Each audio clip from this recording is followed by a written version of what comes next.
નમસ્કાર, કોમોડિટી લાઈવમાં આપનું સ્વાગત છે અને કોમોડિટી બજારની ગતિવિધિની ચર્ચા કરવા હાજર છું હું ઝરણા અલકંટી। તો કોમોડિટી માર્કેટની અપડેટ્સની કરીશું વાત, પરંતુ તે પહેલાં નજર કરીશું હેડલાઇન્સ પર। સોવેરેન ગોલ્ડ બોન્ડ 2023-24ની ત્રીજી સિરીઝ આજથી સબસ્ક્રિપ્શન માટે ખુલશે। લગભગ 6200 રૂપિયા પ્રતિ ગ્રામ છે ઇશ્યુ પ્રાઇસ। 22 ડિસેમ્બર સુધી રોકાણ કરવાની સુવર્ણ તક। નબળા ડોલર ઇન્ડેક્સને કારણે ક્રૂડમાં આવી તેજી। બ્રેન્ટની કિંમતો $76 પાર પહોંચી। નાઇમેક્સમાં 0.5% તેજી। સ્થાનિક બજારમાં ફ્લેટ કારોબાર।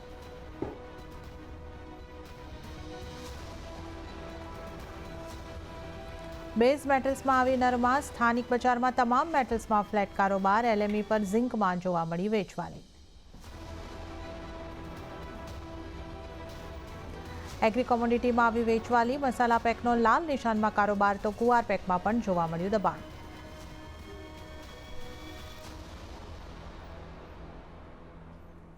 ચર્ચાની શરૂઆત કરીશું રૂપિયાની સાથે। તો આપણે રૂપિયાની જો વાત કરીએ તો રૂપિયો ડોલરની સામે મજબૂતાઈ સાથે ખુલતો જોવા મળ્યો છે। રૂપિયો ડોલરની સામે 4 પૈસા જેટલો મજબૂત થઈને 82.96 ઉપર ખુલતો જોવા મળ્યો છે। જે બાદ રૂપિયાના કારોબાર પર જો નજર કરીએ તો 82.95ની આસપાસ અહીંયા આગળથી રૂપિયાની અંદર કારોબાર થતો દેખાઈ રહ્યો છે।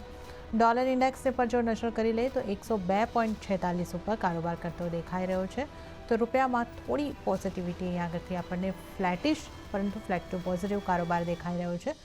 અને વધુ ચર્ચા કરવા માટે આપણી સાથે જોડાઈ રહ્યા છે કુંવરજી ગ્રુપના રવિ દેવડા। રવિજી, ગુડ મોર્નિંગ અને સ્વાગત છે આપનું CNBC બજાર પર। તો રવિજી, રૂપિયો એક પોઝિટિવ પરંતુ જે રેન્જ આપણે લાંબા સમયથી વાત કરતા આવ્યા છે હજી પણ એ રેન્જની અંદર દેખાઈ રહ્યો છે। અને જે રીતે આપણે જોયું હતું કે ફેડની મિટિંગના આઉટકમ આવ્યા બાદ આપણને એક ડોલરની અંદર નરમાશ દેખાઈ હતી। હવે ફેડના અન્ય મેમ્બર્સના પાછા થોડા અલગ રીતના નિવેદનો અહીંયા આગળથી આવી રહ્યા છે। એની કોઈ ઇમ્પેક્ટ આપણને કરન્સી પર, કોમોડિટીઝ પર દેખાશે? કઈ રીતે તમે આગળ આની અસર ડોલર ઇન્ડેક્સ ઉપર જોઈ રહ્યા છો અને રૂપિયા ઉપર આપને આગળ કઈ રીતની સલાહ આપશો? જરૂરથી જે આપણે લાસ્ટ ટાઈમ ચર્ચા પણ કરી હતી કે કાફી ટાઈમથી જોઈએ તો ડોલર ઇન્ડેક્સની કોઈ પણ એક અસર ભારતીય રૂપિયા પર નહોતી પડી રહી અને પર્ટિક્યુલર માર્કેટને ફેડની ઇવેન્ટનું વેઇટ કરી રહ્યું હતું। હવે જેવું ફેડની ઇવેન્ટ આવી એ બાદ રૂપિયામાં સ્ટ્રેન્થ જોવા મળી અને પણ ફેડની ઇવેન્ટના ઇમિડિયેટ દિવસે નહોતી મળી, એના એક દિવસ પછીથી આ ઇમ્પેક્ટ જોવા મળી હતી। તો મારા હિસાબે એક મેજર પોઝિટિવ હતું અને ઘણા ટાઈમથી કન્સોલિડેશન બાદ થોડું માર્કેટ કોશિયસ થયું, થોડું મોમેન્ટ છે ફાસ્ટ રહ્યું। તો બેસિક આ એક મેજર રીઝન હતું જેના હિસાબે રૂપિયામાં એક સ્ટ્રેન્થ જોવા મળી। ખાસું એવું બધું પોઝિટિવ આપણે ડિસ્કાઉન્ટ કરી ચૂક્યા છે। એ આવતું ઇલેક્શન હોય કે પછી સાથે સાથે ફેડની રેટ કટની પ્રોબેબિલિટી હોય, આઈ થિંક એ થોડું ફોકસમાં રાખવું જોઈએ। હાલાકી ઇન્ડિયન મેક્રો આઉટ પરફોર્મ કરી રહ્યા છે અને એ દિવસ જોઈએ તો જે FIનું ફુટ્સીના લીધે ઇન્ફ્લો હતો, ફુટ્સીના રિબેલેન્સિંગના હિસાબે એ પણ ઘણો મોટો ઇન્ફ્લો ઇન્ડિયન બાસ્કેટમાં હતો। તો આ બધા ફેક્ટર એ દિવસ ભેગા થયા, પરંતુ હવે મારા હિસાબે સ્ટ્રેન્થ આવી ચૂકી છે। ઓલ ઓવર જે USD ના લેવલ છે, આઈ થિંક નીચે 82.80 અને ઉપર 83.20 થોડી રેન્જ બદલાશે। લાઈક 83 થી 83.50 હતી, એમાં જે આ ફેડની ઇવેન્ટ છે એના હિસાબે 20 થી 25 પૈસાની રૂપી સાઇડની ફેવરની મોમેન્ટ મળી જશે। આઈ થિંક બહુ વધારે મીન્સ કે આના ઉપર ફોકસ ના કરવું જોઈએ। આ સપ્તાહમાં આવતીકાલે બેંક ઓફ જાપાનની પોલિસી છે, ખાસ એવી ઇમ્પોર્ટન્સ રહેશે અને આ વીકેન્ડમાં યુએસના GDP ગુરુવારે અને કોર PC પ્રાઇસ ઇન્ડેક્સ શુક્રવારે આવવાના છે। તો આઈ થિંક આ ડેટા પછી આઈ થિંક 2 વીક આપણે થોડા કન્સોલિડેશન રેન્જમાં જશું, પણ ઓલ ઓવર એવું લાગી રહ્યું છે કે રૂપિયામાં હવે ઉછાળે વેચવાલી કરવી જોઈએ। લેવલ સ્પેસિફિક 83 આસપાસ ફ્યુચર ચાલી રહ્યો છે। 83 10 વેચીને વેપાર કરો। સ્ટોપ લોસ 83.28 રાખો, જે અત્યાર સુધી મીન્સ કે સપોર્ટ હતો હવે રેઝિસ્ટન્સ બની જશે અને ડાઉન સાઇડ હવે ટાર્ગેટ છે 80 to 80 સુધીના મળી શકે છે। તો ઉછાળે વેચવાલીની રણનીતિ રાખવી જોઈએ। ઓકે, તો રૂપિયા માટે જે તમને સલામતી દેખાઈ રહી છે, ઉછાળે વેચવાલીની રણનીતિ અહીં આગળથી રાખીને ચાલો, તો આ એક સલાહ તમારે માટે USD પર મળી રહી છે। સોનાની વાત કરીએ પહેલાં આજે આપણે સોવેરેન ગોલ્ડ બોન્ડની વાત કરી લઈએ કારણ કે 2023-24ની ત્રીજી સિરીઝ આજથી સબસ્ક્રિપ્શન માટે ખુલશે જેની ઇસ્યુ પ્રાઇસ ₹6200 પ્રતિ ગ્રામ હશે. એસજીબી માટે અંગે વધુ ચર્ચા કરવા માટે આપણી સાથે જોડાયા છે મની મંત્રના ફાઉન્ડર વિરલ ભટ્ટ. વિરલજી, ગુડ મોર્નિંગ અને સ્વાગત છે આપનું CNBC બજાર પર. તો વિરલજી, આપણે જોઈ રહ્યા છે કે રિટેલ નિવેશક જે છે એ એસજીબીને પસંદ કરી રહ્યા છે. પાછલા જે ટ્રાન્ચ હતો એની અંદર પણ એક સારી ખરીદારી અહીં આગળથી થતી દેખાય છે. હવે આજે નવી જે ટ્રાન્ચ છે ઓપન થઈ રહી છે રોકાણ માટે, આ કેટલી મોટી તક છે, કોણે રોકાણ કરવું જોઈએ, એસજીબી ઉપર આપનો કઈ રીતનો વ્યૂ બની રહ્યો છે? જનાબેન, તમારો ખૂબ ખૂબ આભાર. તમે મને આ શો પર બોલાવ્યો. એસજીબી ડેફિનેટલી આમ જોવા જઈએ તો હંમેશા પસંદીદા રહ્યું છે આપણા ભારતીય નિવેશકો માટે ગોલ્ડ, અને એસજીબીની ઘણા ટાઈમથી રાહ જોઈ રહ્યા હતા. કારણ કે એક ખાલી તમને પહેલા એનાલિસિસ હું આપવા માંગુ છું કે આપણે સોવરેન ગોલ્ડ બોન્ડની વાત કરીએ ને ત્યારે જે એનો જે સૌથી પહેલો ટ્રેન્ચ આવ્યો હતો ને એની મેચ્યોરિટી નવેમ્બર એન્ડમાં થઈ હતી, અને એનું રિટર્ન્સ જે બન્યું હતું ઓવરઓલ કમ્પાઉન્ડિંગ એન્યુઅલાઇઝ રિટર્ન જે બન્યું હતું એ હતું 12.9ની આસપાસ, વિચ ઇન્ક્લુડ્સ એ 2.75 જે એ લોકો આપે છે half yearly pay every year, એને મળીને ટોટલ 12.9નું રિટર્ન્સ બન્યું હતું, વિચ ઇઝ વેરી એટ્રેક્ટિવ. હંમેશા ગોલ્ડને આપણે વાત કરતા હોઈએ છીએ કે ગોલ્ડનું રિટર્ન્સ જે છે ઇન્ફ્લેશનને હેચ કરે છે, અને ઇન્ફ્લેશનને હેચ કરીને એટલે ઇન્ફ્લેશનથી થોડુંક વધારે રિટર્ન્સ આપી શકે છે, અને આમ જોવા જઈએ તો આ રિટર્ન કાફી એટ્રેક્ટિવ બન્યું હતું.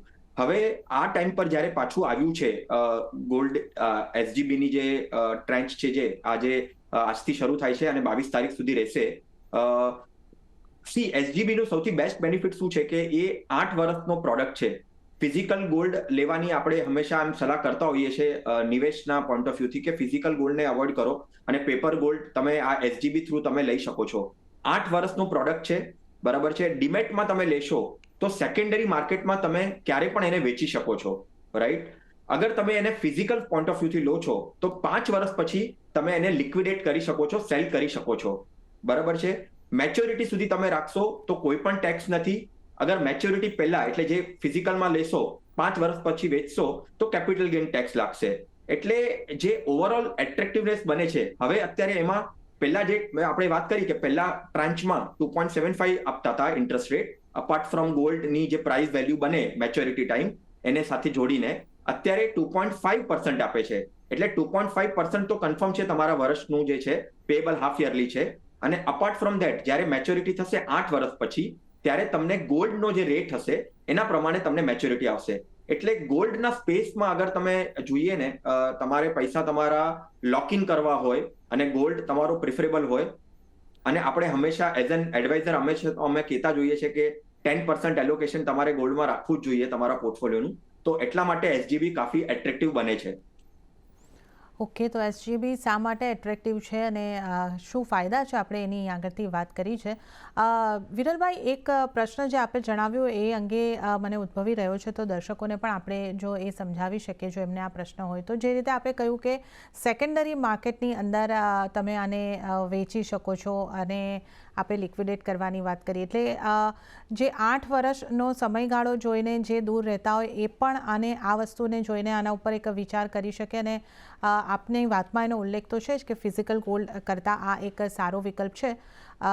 છતાં કેટલું રોકાણ આની અંદર કરવું જોઈએ અને આને આ સ્કીમને કેટલો રિસ્પોન્સ મળી શકે એવું આપને અનુમાન છે? જો આમાં તમારા સવાલમાં 2-3 સવાલો છે, એટલા માટે હું એક એક કરીને જવાબ આપું છું. પહેલો જે છે ડેફિનેટલી લિક્વિડિટીના પોઈન્ટ ઓફ વ્યૂથી હંમેશા આપણે જ્યારે આ એસજીબી જેવા પ્રોડક્ટ્સમાં કરતા હોઈએ છીએ ત્યારે આપણે ફિઝિકલ એટલે મીન્સ આપણે ફિઝિકલનું જે જઈને આપણે કોઈ પર્ટિક્યુલર પ્લેટફોર્મથી આપણે જ્યારે એસજીબીમાં કરતા હોઈએ અને આપણું ડીમેટ એકાઉન્ટ ન હોય, બરાબર છે, તો એનું જે મેચ્યોરિટી છે એ પ્રોડક્ટ જે છે એ 8 વર્ષનું છે ટોટલ. પણ તમે અગર ડીમેટ એકાઉન્ટમાં એને નથી નાખતા, બરાબર છે, એની હોલ્ડિંગ જે છે એની ડીમેટ એકાઉન્ટમાં નથી કરતા, તો તમને આને 5 વર્ષ પછી તમે એને કાઢી શકો છો, બરાબર છે. એટલે 8 વર્ષ સુધી જ રાખવું જરૂરી નથી, 5 વર્ષ પછી એની લિક્વિડિટી અવેલેબલ છે. પણ અગર તમે એને ડીમેટમાં રાખો છો તો સેકન્ડરી માર્કેટમાં, એટલે ડીમેટમાં એક વખત આવી ગયું, લિસ્ટ થઈ ગયું ડીમેટમાં, તો પછી સેકન્ડરી માર્કેટમાં તમને જ્યારે વેચવું છે ત્યારે તમે એને વેચી શકો છો. ડેફિનેટલી સામે બાયર હોવા જોઈએ તો જ તમે એને વેચી શકો છો, પણ ઓપ્શન અવેલેબલ છે કે તમે એને વેચી શકો છો. હવે પ્રશ્ન બીજો એવો હતો કે તમારું અત્યારે કેટલું એટ્રેક્ટિવ છે. હવે ડેફિનેટલી કાફી ટાઈમ પછી એસજીબી આવ્યું છે.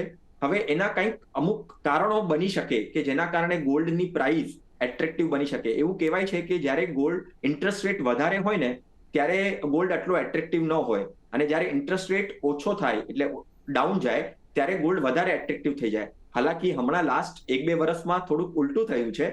ઇન્ટરેસ્ટ રેટ જ્યારે વધારે હતા ત્યારે ગોલ્ડે પણ સપોર્ટ આપ્યો છે, અને અત્યારે જ્યારે જોઈએ ત્યારે એસેટ્સ વાઇઝ જે પણ એસેટ્સ છે, ઇક્વિટી, ડેટ અને ગોલ્ડ, એ ત્રણેયની રેલી કાફી કન્ટિન્યુએશન છે.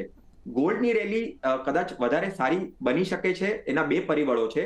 એક તો વોરની સિચ્યુએશન, જે જીઓપોલિટિકલ સિચ્યુએશન છે, હજી પણ 2-3 કન્ટ્રીઝ ઇન્વોલ્વ છે ક્યાંક ને ક્યાંક વોરમાં, ને એમાં એની હજી પૂરો નિકાલ આવ્યો નથી. ત્યાં સુધી ગોલ્ડ એટ્રેક્ટિવ રહેવાના એંધાણ દેખાઈ રહ્યા છે.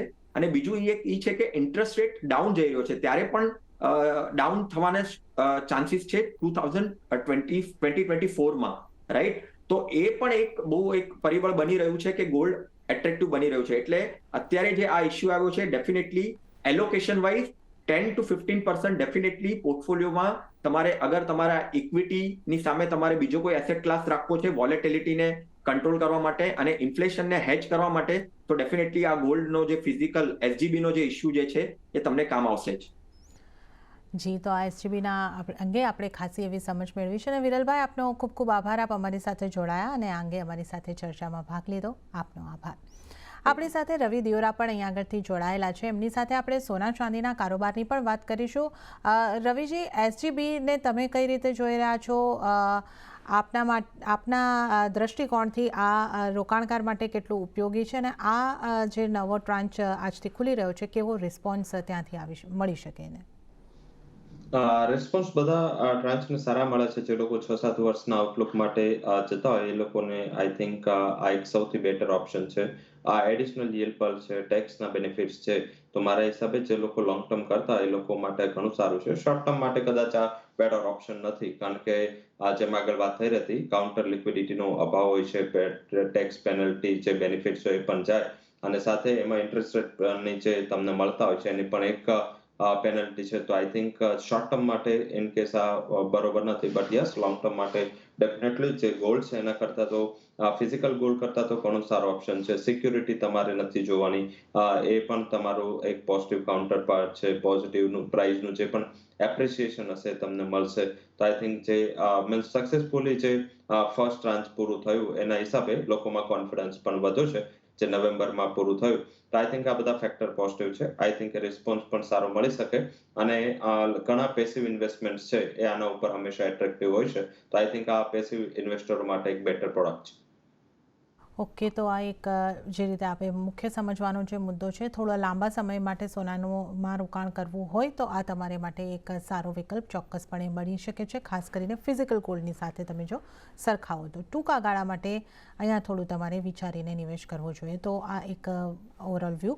અને હવે આપણે સોના ચાંદીના કારોબારની વાત કરી લઈએ તો સોનાની જો આપણે વાત કરીએ તો લગભગ ફ્લેટિશ કારોબાર, ફ્લેટ ટુ નેગેટિવ કારોબાર દેખાઈ રહ્યો છે. કોમેક્સ ઉપર આપણને $2000 આસપાસ કિંમતો યથાવત રહેતી દેખાઈ રહી છે. 2023 સુધી કિંમતો, અને સ્થાનિક બજારમાં આપણે 5% દબાણ સાથેની કિંમતો જોઈ રહ્યા છે 62,000ની આસપાસ. ચાંદીની પણ જો આપણે અહીંયા આગળથી વાત કરી લઈએ તો લગભગ ફ્લેટિશ કારોબાર આપણને અહીંયા આગળથી દેખાઈ રહ્યો છે. રવિજી, સોના ચાંદીને માટે હવે આપની કઈ રીતની સલાહ રહેશે? સોનામાં શોર્ટ ટર્મ માટે જે પોઝિટિવ આવવાનું હતું એમાં ઘણા ફેક્ટર્સ આવી ગયા છે. હવે ધીરે ધીરે ગ્લોબલ માર્કેટમાં એક ચોપીનેસ રહેશે. ક્રિસમસ નજીક છે, હોલિડેઝ, તો એના હિસાબે એક ફ્લેટિશ રેટ રહી શકે. સાથે અત્યારે જે ફેડના રેટ કટના ડિસિઝન પછી જે શું થયું છે કે પર્ટિક્યુલર ઇક્વિટીઝ અને રિસ્કિયર એસેટ ક્લાસ તરફ માર્કેટનું થોડું રૂખ વધારે ગયું છે, અને બોન્ડ્સ અને ગોલ્ડ આમાં થોડું પ્રોફિટ બુકિંગ પણ જોવા મળ્યું છે. આઈ થિંક આ ત્યાં સેફ હેવન અપીલ છે. હાલાકી લોઅર લેવલથી ત્યાં ફરીથી ટ્રેક્શન આવશે, પણ આજના ટ્રેડિંગ સેશનમાં થોડું ટેપિડ રહેવું લાગી રહ્યું છે. એના કરતા બેટર ઓપ્શન છે તમે ચાંદીની ખરીદી કરો. આઈ થિંક ત્યાં એક થોડું સારું ટ્રેક્શન મળી શકે. 74,300 આસપાસ ચાંદીના માર્ચ ફ્યુચરમાં ખરીદી કરીને ચાલો. સ્ટોપ લોસ નીચે 74,000 નીચે 73,820 નો રાખો અને ટાર્ગેટ 75,100 સુધીના રહેશે તો મારા હિસાબે ગોલ્ડ કારણ કે ટેપિડ છે તો એના હિસાબે બેટર છે કે સિલ્વરમાં ખરીદી કરીને કારોબાર કરવો જોઈએ. કોપરની અંદર એક દબાણ આવતું આપણને LME પર દેખાયું છે. જ્યારે સ્થાનિક બજારની વાત કરીએ તો તમામ મેટલ્સની અંદર એક ફ્લેટિશ મોમેન્ટમ બનતું દેખાઈ રહ્યું છે. એલ્યુમિનિયમ, કોપર, ઝિંકની અંદર ફ્લેટ ટુ પોઝિટિવ કારોબાર, ઝિંકમાં 5% દબાણ સાથે કારોબાર દેખાઈ રહ્યો છે. રવિજી, હવે મેટલ્સ માટે કયા સંકેતો પર નજર રાખવાની રહેશે અને કઈ રીતે કારોબાર કરવાની સલાહ? બેસિકલી સંકેતો માટે થોડું બેઝ મેટલ ના જે સંકેતો આવશે છેક શુક્રવારે છે ત્યાં સુધી કોઈ આમ મેજર ડેટા નથી. યુએસના કોર પીસી પ્રાઇસ ઇન્ડેક્સ જેડીપીની આટલી કોઈ અસર બેઝ મેટલ પર યુએસના જેડીપી નથી થતી. કાલે બેંક ઓફ જાપાનની પોલિસી છે, થોડી એની કરન્સી ઉપર અસર થશે. અધરવાઇઝ એની પણ મેટલ્સ તો હવે જે બેઝ મેટલ છે કન્સોલિડેશન ઝોનમાં જશે. ચાઇના તરફથી આવતા ડેવલપમેન્ટ ન્યૂઝ એના ઉપર થોડું ફોકસ કરવું જોઈએ કારણ કે હવે આગળના 10-15 દિવસ જે પણ રિએક્શન આવશે એ ફંડામેન્ટલ કરતા વધારે હશે કે વિપરીત હશે તો આવી રીતેના સંજોગો બની શકે. કોપરમાં પણ 707-8 આસપાસથી 730 એક શોર્ટ ટર્મની રેન્જ બની છે તો મારા હિસાબે આ જ રેન્જમાં પ્લે આઉટ થશે. ઝિંકમાં પણ 227 થી 218 આ એક રેન્જમાં ફસાયું છે. આઈ થિંક એ રેન્જમાં જ કારોબાર કરશે. હાલાકી ચાઇના તરફથી થોડા રિયલ એસ્ટેટ સેક્ટરના ડેવલપમેન્ટ લાસ્ટ વીકમાં પોઝિટિવ હતા ત્યાંથી એને બોટમ બનાવી છે તો આઈ થિંક ત્યાં થોડું ખરીદી ઉપર ફોકસ કરવું જોઈએ. ઝિંકના જે કરંટ કોન્ટ્રાક્ટ છે ત્યાં 222 આસપાસ ખરીદી કરીને ચાલો. સ્ટોપ લોસ 220, ટાર્ગેટ 226 નો રહેશે તો મારા હિસાબે બેઝ મેટલમાં કોઈ ટ્રેડ લેવો તો ઝિંકમાં ખરીદી કરીને ચાલવું જોઈએ. કે તો ઝિંકમાં ખરીદી કરવાની સલાહ આગળથી બનતી દેખાઈ રહી છે. ક્રૂડની વાત કરી લઈએ. ક્રૂડ ઓઇલની અંદર પણ થોડી તેજી સાથેનો કારોબાર જોવા મળ્યો, જ્યાં બ્રેન્ટની કિંમતો $76 પાર જતી જોવા મળી. તો લાલ સમુદ્રમાંથી જે સ્ટોકની ચિંતાને કારણે નાઇમેક્સ ક્રૂડમાં પણ તેજી દેખાય અને સ્થાનિક બજારમાં પણ 5,960 સુધી કિંમતો પહોંચતી દેખાઈ રહી છે. ક્રૂડ ઉપર હવે આપની કઈ રીતની સલાહ રહેશે રવિજી? ફરીથી ટ્રાન્સપોર્ટેશન ઘણો મોટો ઇસ્યુ છે. જલ્દી સોલ્વ નહીં થાય તો આઈ થિંક આ એક સપ્લાય ગેપના હિસાબે તેજી આગળ વધતી જોવા મળી શકે. સેકન્ડ, યુએસની ઇન્વેન્ટરીઝ ગત સપ્તાહમાં ઘટી હતી. આઈ થિંક ત્યાં ઓપ્શનથી ટ્રેડ કરો. જ્યાં સુધી 76 ઉપર બ્રેન્ટ છે ત્યાં સુધી મને એવું લાગી રહ્યું છે કે તેજીના સંકેતો ઇન્ટેક્ટ છે. 6,000 નો કોલ ઓપ્શન કરંટ માર્કેટ પ્રાઇસે ખરીદી થઈ શકે 162 ના સ્ટોપ લોસથી. ટાર્ગેટ 340 નો રહેશે તો મારા હિસાબે ડિરેક્ટ અપ્રોચ ના કરતા કોલ ઓપ્શનથી ખરીદી કરીને કારોબાર કરવું જોઈએ. ઓકે, તો ક્રૂડમાં કોલ ઓપ્શનથી અહીંયાથી ખરીદી કરીને કારોબાર કરવાની સલાહ જો છે એ તમારા માટે બનતી દેખાઈ રહી છે. તો આપણે આગળ વધીએ અને ઝડપથી એગ્રી કોમોડિટીઝની વાત કરી લઈએ. મહત્ત્વના સમાચાર સુગરને લઈને પણ આવતા દેખાઈ રહ્યા છે કે ગવર્મેન્ટે જે સુગરકેન જ્યુસમાંથી ઇથેનોલ બનાવવાનો ઉપર એક બેન લગાડ્યો હતો એની અંદર હવે એક ફેરબદલ કરવામાં આવ્યો છે અને હવે આ સુગર જે છે ઇથેનોલ સુગરમાંથી બનાવી શકાશે, પરંતુ એને માટે એક લિમિટ આપવામાં આવી છે કે આટલી લિમિટ સુધી જ અહીં આગળથી 17 લાખ ટન સુધી જ અહીં આગળથી આ સુગર બનાવવાની પરમિશન અહીં આગળથી આપવામાં આવી છે. અને આ સાથે આપણે NCDX પર ટ્રેડેડ કોમોડિટીઝના કારોબારની ઉપર જો નજર કરી લઈએ તો કઈ રીતની સ્થિતિ અહીં આગળથી બનતી દેખાઈ રહી છે. જીરા હળદરમાં 2% દબાણ સાથેનો કારોબાર, ધાણામાં પણ 1% દબાણ સાથેનો કારોબાર અને જો આપણે ગુવારપેકની વાત કરીએ તો ત્યાં પણ થોડા દબાણ સાથેનો કારોબાર થતો દેખાઈ રહ્યો છે. રવિજી, ઓવરઓલ એગ્રી કોમોડિટીનો પ્રશ્ન હું આપને એક જ પૂછી રહી છું, પરંતુ આ સુગરને લઈને પણ એક નવા સમાચાર આપણને મળતા આવી રહ્યા છે કે ગવર્મેન્ટે પોતાના ડિસિઝનની અંદર ફેરફાર કર્યો છે. કેબિનેટની બેઠકમાં આની એક નિર્ણય કરવામાં આવ્યો છે. એક સુગર સેક્ટરનું એક રિપ્રેઝન્ટેશન સરકાર પાસે ગયું હતું અને ત્યારબાદ આ ઇમ્પેક્ટ આપણે આવતી જોઈ રહ્યા છે. આ નિર્ણયની કઈ રીતની અસર હવે અહીં આગળથી દેખાઈ શકે અને એગ્રી કોમોડિટીમાંથી કારોબાર માટે આપની કઈ રીતની સલાહ રહેશે? આ ડેવલપમેન્ટ જરૂરી હતું કારણ કે તમે જો શોર્ટ ટર્મમાં જોશો તો સુગર સેક્ટર જે લોકો ઇક્વિટી જોતા હશે સુગર સેક્ટરમાં સુગરના હિસાબે કોઈ સુગર સ્ટોક નહોતો ચાલતા. ઇથેનોલ એક મોટો પ્લે હતો. એ જે રીતે પેટ્રોલના પ્રાઇસ 96, ડીઝલના પ્રાઇસ પણ અબો 80 સસ્ટેન થયા અને એના હિસાબે થોડું પેટ્રોલમાં બ્લેન્ડિંગનું જે ફેક્ટર છે ઘણું સારું ઇમ્પોર્ટન્ટ કામ કરી રહ્યું હતું. હાલાકી સુગર કંપનીએ પોતાની મોટાભાગની કેપેસિટીને આમાં ઇથેનોલ સાઇડ લગાવી દીધી. આથી સરકારને એવું લાગ્યું કે આગળ જતા જો આ રીતેનો ટ્રેન્ડ રહેશે તો સુગરની શોર્ટેજ દેશમાં સર્જાશે કારણ કે અત્યારે ગ્લોબલ સપ્લાય ચેઇનમાં ટ્રેડ રિલેટેડ અનસર્ટનિટીઝના હિસાબે અવેલેબિલિટીનું એક સૌથી મોટું કન્સર્ન રહેશે. તો આઈ થિંક જે આટલું મોટું બ્લેન્ડિંગ ના જાય આ સરકારે રિલીફ આપવાની જ હતી કારણ કે આ પોસિબલ જ નથી. સરકારના જે ટાર્ગેટ છે બ્લેન્ડિંગના એ તો જ પૂરા થઈ શકે જો તમને આ સુગરમાંથી તમે બ્લેન્ડ કરો તો આઈ થિંક એક સારું ડિસિઝન છે, ઇન્ડસ્ટ્રી માટે સપોર્ટિવ ડિસિઝન છે.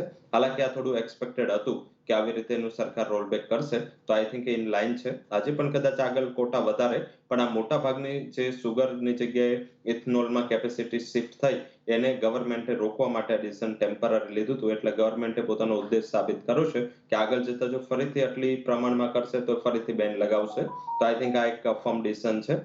એગ્રી કોમોડિટીઝમાં આજે ટ્રેડ માટે થોડું એક ટેપિડ મોમેન્ટમ છે. 20 તારીખે એક્સપાયરી પહેલા થોડું માર્કેટ ફ્લક્ચ્યુએટ થઈ રહ્યું છે. આઈ થિંક આ 2 દિવસ થોડી વોલ્ટાલિટી રહેશે, તો સ્ટોપ લોસ રાખીને કારોબાર કરવો જોઈએ. કોકુડ, કપાસિયા, ખોળ નવો કોન્ટ્રાક્ટ બેકવર્ડેશનમાં આવે છે. 2700 આસપાસના લેવલ છે. 3 થી 4 ટ્રેડિંગ સેશન આઉટલુક માટે ખરીદી કરી લો. સ્ટોપ લોસ 2640 રાખો. 2800 સુધીના ટાર્ગેટ ત્યાં મળી શકે છે. સેકન્ડ જે રિકમેન્ડેશન રહેશે એ મારા હિસાબે જે રીતે ટ્રેન્ડ છે 3 થી 4 ટ્રેડિંગ સેશન માટે ગુવાર સીડ ખરીદી કરો. 5440 આસપાસ નવો કોન્ટ્રાક્ટ બાય કરો. સ્ટોપ લોસ 5350, ટાર્ગેટ રહેશે ત્યાં 5600 નો. તો મારા હિસાબે ઇન્ટ્રાડે કે 1-2 દિવસનું ટ્રેડિંગ કરવાનું ટાળો. 2 થી 3 ટ્રેડિંગ સેશનનો આઉટલુક રાખો અને ગુવાર સીડ અને કોકુડ, કપાસિયા ખાલીમાં ખરીદી કરીને કારોબાર કરવો જોઈએ. ઓકે, તો 2 થી 3 દિવસ માટેની આ સલાહ તમને અહીં આગળથી મળતી દેખાઈ રહી છે. બાય તરફની સલાહ 2 એગ્રી કોમોડિટીઝમાં કોકુડને ખરીદી કરો. 2640નો સ્ટોપ લોસ, 2800ના ટાર્ગેટ. અને બીજું ગુવાર સીડમાં ખરીદીની સલાહ 5350નો સ્ટોપ લોસ, 5600ના ટાર્ગેટ માટે ખરીદી કરીને ચાલો. તો આ ખાસ એગ્રી કોમોડિટીઝ પૈકી સલાહ. અને આ સાથે જ રવિજી, આપનો ખૂબ ખૂબ આભાર. આપ અમારી સાથે જોડાયા અને આપણે તમામ કોમોડિટીઝ, એસજીબી, સુગર તમામને લઈને આપણે ચર્ચા કરી.